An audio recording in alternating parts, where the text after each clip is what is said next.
Bismillah, Assalamualaikum warahmatullahi wabarakatuh. Di sini kami dari kelompok skolastik akan menjelaskan sedikit tentang filsafat abad pertengahan di era skolastik yang beranggotakan Wirdana Khairunisa, Wahyu Dwi Yulianti, Nabila Nur Farida, Hidaul Khalisa, dan Muhammad Fatkullah Bashar. Filsafat selalu berkembang dari waktu ke waktu. Maka dari itu, filsafat pramodern pun juga mempunyai periodisasi sendiri. Salah satunya filsafat abad pertengahan. Filsafat abad pertengahan mempunyai arah pemikiran yang berbeda dengan arah pemikiran dunia kuno. Filsafat abad pertengahan memiliki ciri khas yaitu dipengaruhinya filsafat oleh ajaran gereja. Pada abad ini, teologi dianggap lebih tinggi kedudukannya dibandingkan filsafat. Filsafat abad pertengahan ini dibagi menjadi dua masa, yakni masa patristik dan skolastik. Pengertian skolastik. Istilah skolastik adalah kata sifat yang berasal dari kata skol yang berarti sekolah. Filsafat skolastik adalah filsafat yang mengabdi pada teologi atau filsafat yang rasional. Dari rumusan tersebut kemudian muncul istilah skolastik Yahudi, skolastik Arab, dan lain-lain. Kata skolastik menjadi istilah bagi filsafat pada abad 9 sampai dengan 15 yang mempunyai corak khusus yaitu filsafat yang dipengaruhi agama. Pada dasarnya sampai pertengahan abad ke-12, orang-orang barat belum pernah mengenal filsafat Aristoteles secara keseluruhan. Skolastik Islamlah yang membawakan perkembangan filsafat di barat, terutama berkat tulisan dari para ahli pikir Islam seperti Ibnu Rushdi. Ada 4 corak khas skolastik. Yang pertama, filsafat skolastik adalah filsafat yang mempunyai corak semata-mata agama. Yang kedua, filsafat skolastik adalah filsafat yang mengabdi kepada teologi atau filsafat yang rasional memecahkan persoalan-persoalan mengenai berpikir, sifat ada, kejasmanian, kerohanian, baik maupun buruk. Yang ketiga, filsafat skolastik adalah suatu sistem filsafat yang termasuk jajaran pengetahuan alam kodrat. Dan yang terakhir, filsafat skolastik adalah filsafat Nasrani karena banyak dipengaruhi oleh ajaran gereja.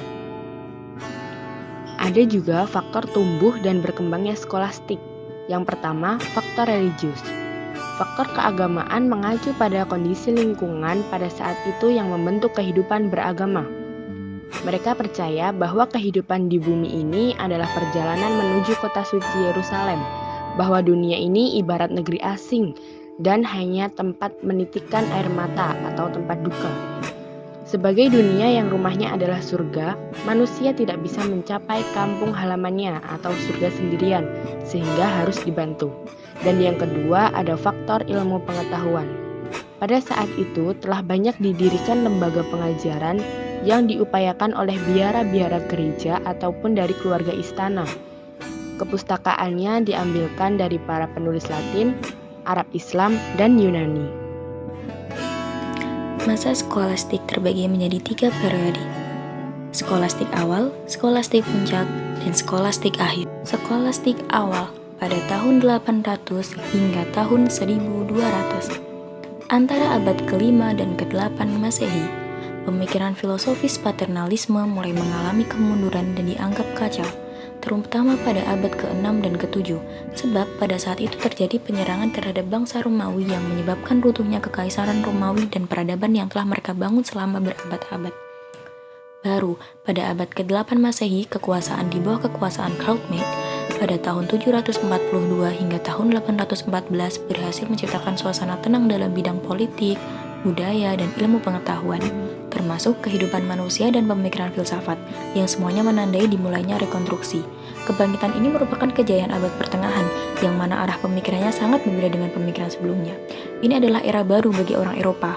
Banyak upaya telah dilakukan untuk mempromosikan ilmu pengetahuan di sekolah. Skolatitisme pertama kali muncul di Italia Selatan dan akhirnya mempengaruhi Jerman dan Belanda juga. Kurikulumnya mencakup seni sekuler atau liberal seperti tata bahasa, retorika, dialektika, atau seni argumentasi, aritmatika, geometri, astrologi, dan musik. Skolastik puncak tahun 1200 sampai 1300. Masa ini merupakan masa kejayaan skolastik yang berlangsung dari tahun 1200 sampai 1300. Dan masa ini juga disebut sebagai masa berbunga. Masa ini ditandai dengan munculnya universitas-universitas dan ordo-ordo yang secara bersama-sama ikut menyelenggarakan atau memajukan ilmu pengetahuan. Faktor-faktor mengapa masa skolastik mencapai puncaknya, yaitu yang pertama, adanya pengaruh dari Aristoteles, Ibnu Rushd, Ibnu Sina sejak abad ke-12. Yang kedua, tahun 1200 didirikan Universitas Alma Mater di Prancis. Dan yang ketiga, berdirinya ordo-ordo. Masa skolastik akhir ini berlangsung pada abad ke-14 sampai dengan 15, di mana pada masa ini juga disebut juga dengan masa kemalasan di abad pertengahan, karena pada saat itu tokoh-tokoh yang dilahirkan pun sangat sedikit jika dibandingkan dengan masa skolastik awal dan masa skolastik keemasan. Tokoh filsuf pada masa skolastik awal, Peter Abelardus pada tahun 1079 sampai 1180. Ia termasuk orang konseptualisme dan sarjana terkenal dalam sastra romantik sekaligus sebagai rasionalistik. Artinya, peranan akal dapat menundukkan kekuatan iman. Iman harus mau didahului akal. Yang harus dipercaya adalah apa yang telah disetujui atau dapat diterima oleh akal. Puncak, Thomas Aquinas pada tahun 1225 sampai 1274. Thomas Aquinas berhasil mengharmonisasi pengetahuan ilmiah dengan pengetahuan agama. Menurut Thomas Aquinas, iman adalah sumber pengetahuan tentang Allah atau Tuhan. Akhir, William Ockham pada tahun 1285 sampai 1349.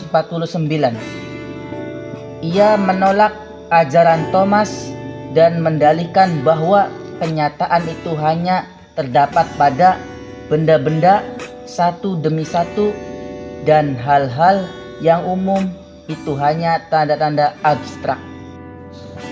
Kesimpulan, filsafat skolastik adalah filsafat yang mengabdi pada teologi atau filsafat rasional, memecahkan persoalan-persoalan mengenai berpikir, sifat ada, kejasmanian, kerohanian, baik buruk.